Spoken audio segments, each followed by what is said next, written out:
Dios les bendiga, hermanos.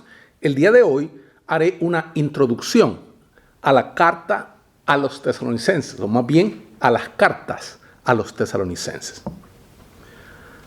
Para cualquiera que sepa leer entre líneas, la historia de la llegada de Pablo a Macedonia es una de las más fascinantes del libro de los Hechos. Lucas, con una economía magistral de palabras, nos la cuenta en Hechos 16, de los versos del 6 al 10. Aunque el relato es tan breve, nos da la impresión de una cadena inevitable de circunstancias que culmina en un acontecimiento estelar. Pablo había pasado por Frigia y Galacia y tenía delante el Helesponto. A la izquierda se extendía la provincia populosa de Asia, lo que hoy en día es Turquía. Y a la derecha, la gran provincia de Bitinia. Pero el Espíritu no le permitió entrar en ninguna de las dos. Había algo que le impulsaba incesantemente hacia el mar Egeo.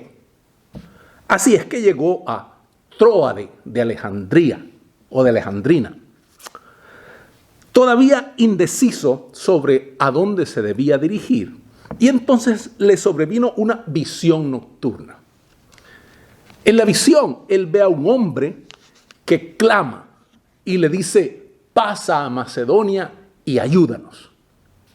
Pablo se hizo a la vela y por primera vez el evangelio llegó a Europa. En aquel momento, Pablo debe de haber visto mucho más que un continente para Cristo. Fue en Macedonia donde desembarcó. Y Macedonia había sido el reino de Alejandro Magno, el que había conquistado todo el mundo conocido, y llorado porque ya no quedaban más tierras que conquistar. Pero Alejandro era mucho más que un conquistador militar. Fue casi el primer universalista. Tenía más de misionero que de soldado. Soñaba con un mundo dominado e iluminado por la cultura griega. Hasta un pensador de la talla de Aristóteles había dicho que era obvio tratar a los griegos como libres y a los orientales como esclavos. Pero su discípulo Alejandro declaraba que Dios le había enviado a unir, pacificar y reconciliar el mundo entero. Afirmaba que su propósito era casar el Oriente con el Occidente. Había soñado con un imperio en el que no hubiera griegos ni judíos, bárbaros ni escitas, siervos ni libres. Es difícil imaginar que Pablo no tuviera en mente a Alejandro el Grande, Alejandro Magno. Había iniciado su viaje en Tróade Alejandrina, que recibía su nombre de Alejandro. Llegó a Macedonia, que era el reino original de Alejandro. Trabajó en Filipos, que había recibido su nombre de Filipo, el padre de Alejandro. Pasó a Tesalónica, así llamada en recuerdo a la hermanastra de Alejandro. Todo el territorio estaba saturado de recuerdos de Alejandro. Y Pablo pensaría no en un país ni en un continente, sino en el mundo para Cristo. Este sentido de los brazos extendidos del cristianismo se le debe de haber acentuado a Pablo cuando llegó a Tesalónica. Era una gran ciudad. Su antiguo nombre había sido Termai, que quiere decir fuentes calientes, y que daba su nombre al Termaikos Kolpos, el Golfo de Salónica, a cuya orilla estaba. Hacía 600 años, Heródoto ya la había descrito como una gran ciudad. Siempre había tenido un puerto famoso. Fue allí donde el rey persa Jerjes tuvo su base naval cuando invadió a Europa. Y hasta en tiempo del Imperio Romano era uno de los principales astilleros del mundo. En el año 315 a.C., Casandro había reedificado la ciudad y la había llamado Tesalónica, Tesaloniki en griego. El nombre de su esposa era ese, Tesalónica, que era hija de Filipo de Macedonia y hermanastra de Alejandro el Magno. Era una ciudad libre, es decir, que nunca había sufrido la vergüenza de que hubieran tropas romanas acuarteladas en ella. Tenía su propia asamblea popular y sus propios magistrados. Su población alcanzaba los 200,000 habitantes en su tiempo, en que se dudaba, en aquella época, o más bien, debo decir, que hubo un tiempo en que se dudaba si debía ser Tesalónica o Constantinopla la capital del mundo. En nuestro tiempo es conocida como Salónica o Tesalónica. Es la segunda ciudad más grande de Grecia hoy en día, con una población de 1 millón de habitantes.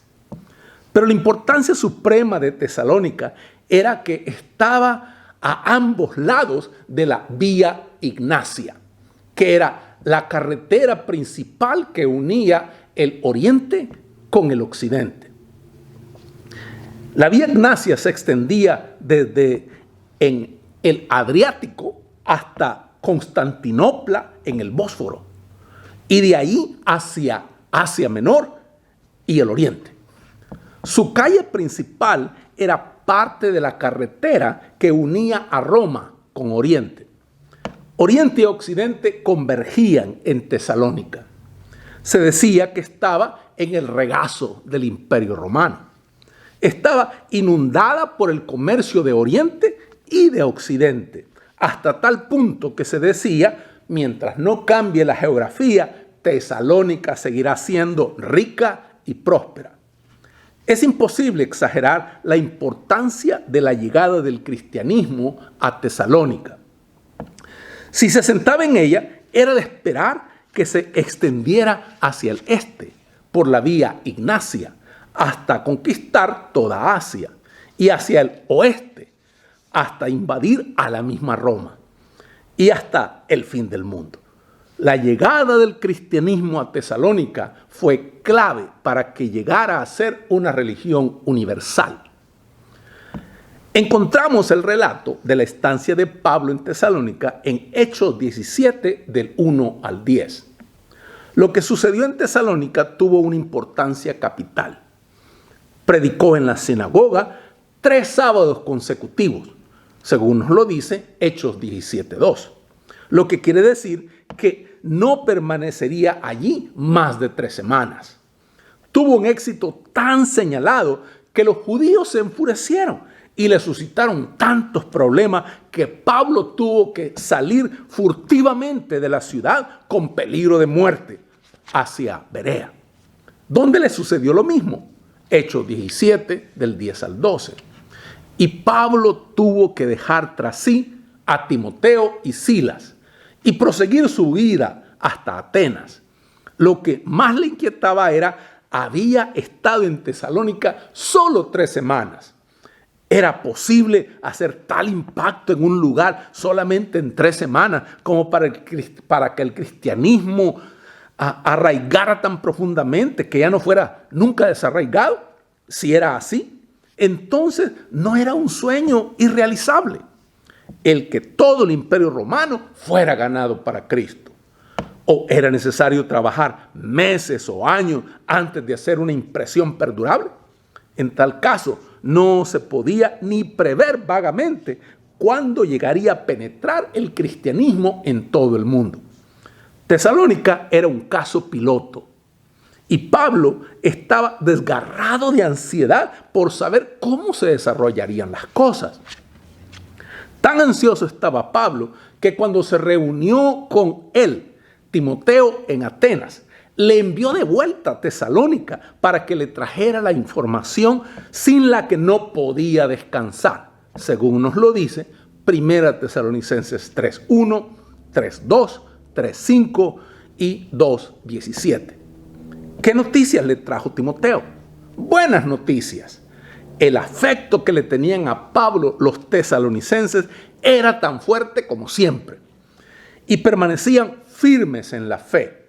Según lo dice 1 Tesalonicenses 2:14, 3 del 4 al 6 y 4 verso 9. Los tesalonicenses, dice Pablo, eran su gloria y su gozo.